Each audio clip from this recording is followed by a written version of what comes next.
We have all seen the viral videos of Americans squinting blankly at a world map. They point to Australia and call it Iran, or fail to find any country at all. It is easy to laugh, but this is not a genetic shortage of brain cells. It is a deliberate structural choice made by the American public education system. In Europe, geography is treated as a mandatory, standalone subject throughout secondary school. In the United States, it is rarely taught as an independent course after 7th grade. Instead, it is folded into social studies, where physical maps are sidelined for historical narratives. State education boards simply do not prioritize the subject when setting graduation requirements. In Idaho, state rules explicitly dictate that geography courses cannot count towards social studies requirements. Only about 20 states require any form of geography course to graduate high school. The second major factor is sheer, continent-sized isolation. The United States is bordered by only 2 countries and 2 giant oceans. For the average American, international travel is expensive and logistically distant. Historical data shows over 70% of young Europeans have traveled internationally.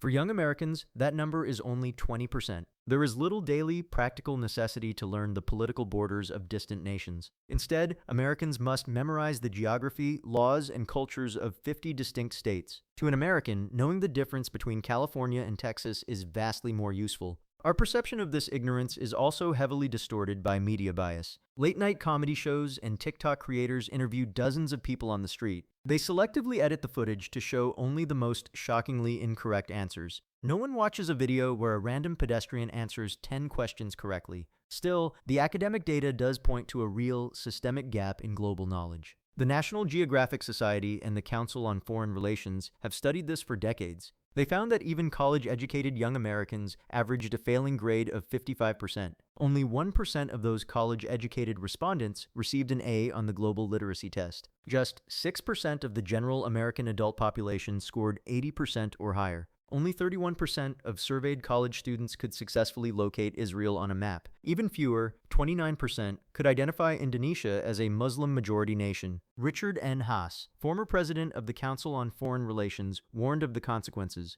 He noted this ignorance harms America's economic competitiveness, national security, and democracy. Kathleen Schwill of National Geographic pointed out that even college does not bridge this gap. But here is the twist. Europeans are not nearly as superior as they think. In a study asking both groups to locate 16 countries across Asia and Africa, Europeans struggled too. U.S. residents scored only 8 to 9% lower than their European counterparts. When looking outside their immediate neighborhood, most people in the West suddenly lose their bearings. The truth is not that Americans are uniquely stupid. They just live in a massive, isolated bubble that their schools never force them to look past.